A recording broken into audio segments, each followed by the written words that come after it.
কেউ সংখ্যালঘু নয়, সবাই বাংলাদেশি এবং সবার অধিকার সমান, এমন মন্তব্য করেছেন বিএনপির স্থায়ী কমিটির সদস্য সালাহউদ্দিন আহমেদ।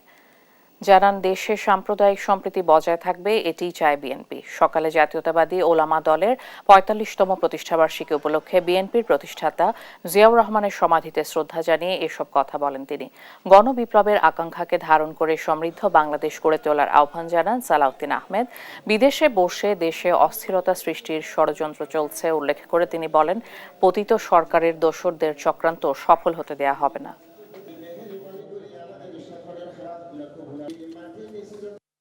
তবে মাননীয় প্রধান উপদেষ্টা আশা প্রকাশ করেছেন, তাদের সাথে মিটিং করেছেন যে ১ অক্টোবর থেকে তারা কাজ শুরু করবেন এবং ৩ মাসের মধ্যে রিকমেন্ডেশন জমা দিতে পারবেন।